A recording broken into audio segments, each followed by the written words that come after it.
Hey everyone, today we're talking about one of the most amazing battles in history, the Battle of Ain Jalut.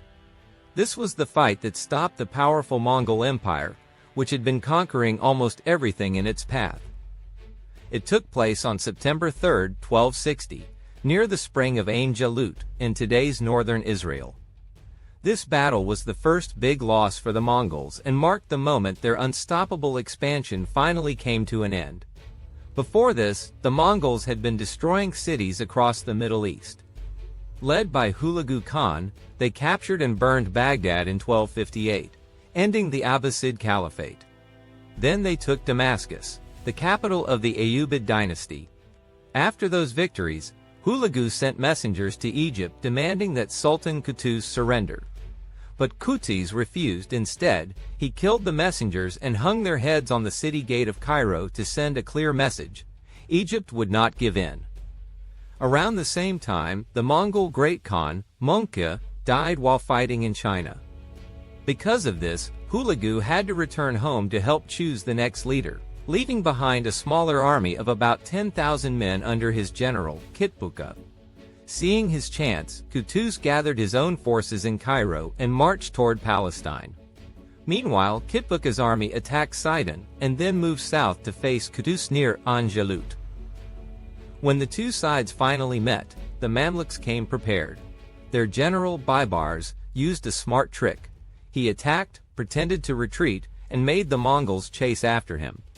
Once the Mongols fell for the trap, Qutuz and his main army hit them with a powerful counterattack. The Mongol army was crushed, their general Kitbuqa was killed, and the rest ran for their lives.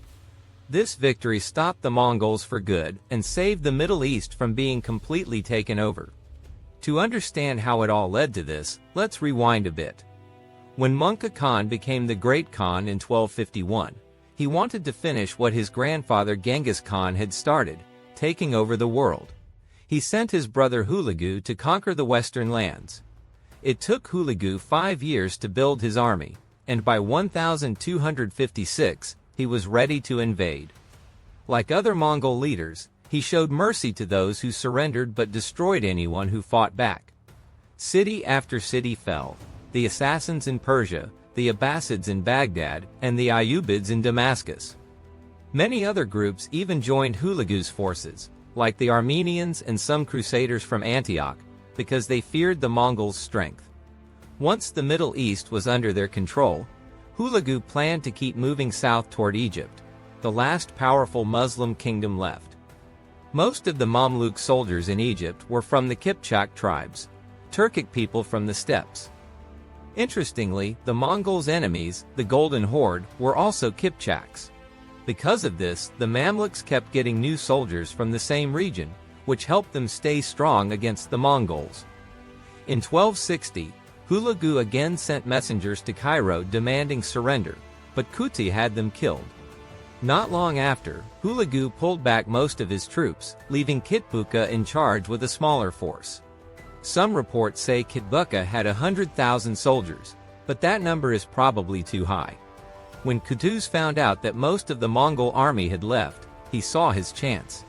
He gathered his own large army, made up of Egyptians, Syrians, Arabs, and Turkomans, and set out in July 1260. Some of his commanders were afraid to fight the Mongols because of their terrifying reputation, but Qutuz gave an inspiring speech that gave everyone courage. He put Baibars in charge of the front lines and sent him ahead to scout the Mongols. Baibars moved toward Gaza, which was under Mongol control. The Mongol commander there, Baidara, tried to get help from Kitbuqa, but before reinforcements could arrive, Baibars had already captured Gaza, forcing the Mongols to retreat. Qutuz then needed to reach the main Mongol army. The fastest route was along the coast, which meant passing through Crusader lands ruled by the city of Acre. Qutuz sent envoys to make peace with them, and surprisingly, the Crusaders agreed to stay neutral and even let his army rest and resupply near Acre. Meanwhile, Kitbuqa was in the Baika Valley when he heard that the Mamluks were coming. He quickly gathered his scattered troops and marched south to face them. He only had around 10,000 to 12,000 soldiers, a mix of Mongols, Armenians, Georgians, and some local allies. Knowing he was outnumbered, Kitbuqa chose to make his stand at Ain Jalut. The spot had fresh water, open ground for cavalry, and hills for protection. And that's where both armies finally faced each other, and the Mongols were the first to move.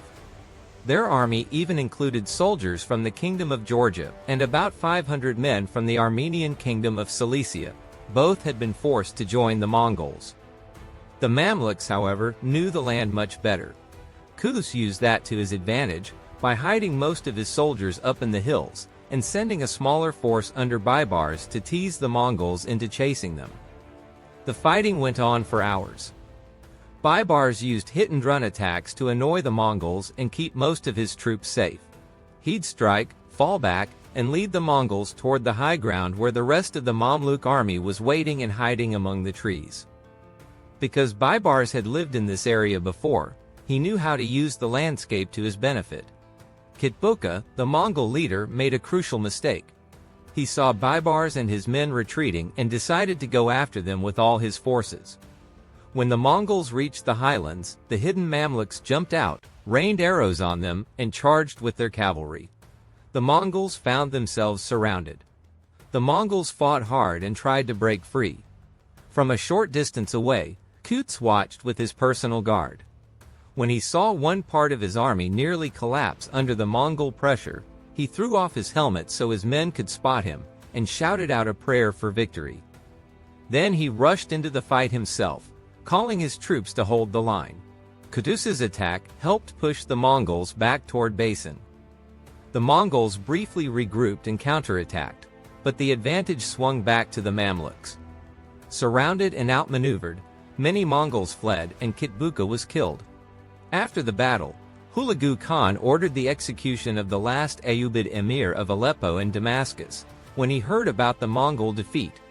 Despite that, the Mamluks captured Damascus 5 days after Ain Jalut and took Aleppo within a month.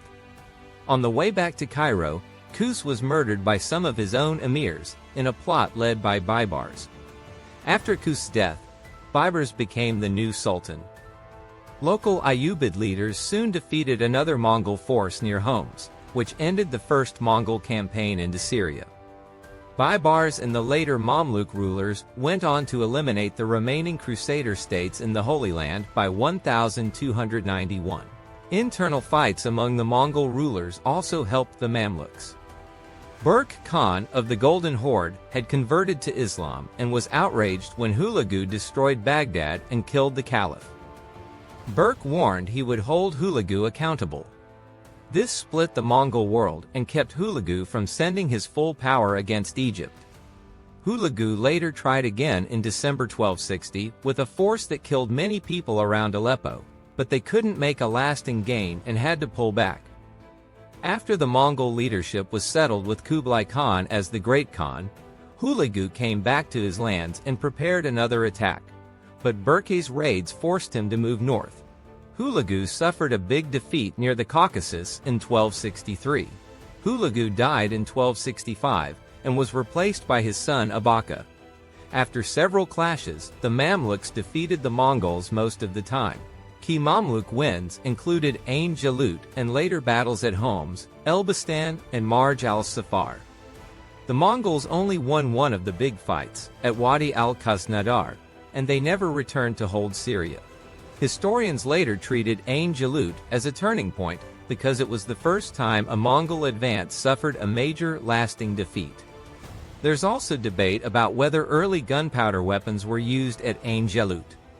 Some Arabic military manuals from the 14th century say the Mamluks used a hand cannon to frighten the Mongols, but many historians disagree about that timeline and think cannons arrived in the Middle East later. A recent study even suggests that short-term climate changes after a big volcanic eruption may have helped the Mamluks by forcing the Mongols to withdraw because of worse conditions for their animals and supplies.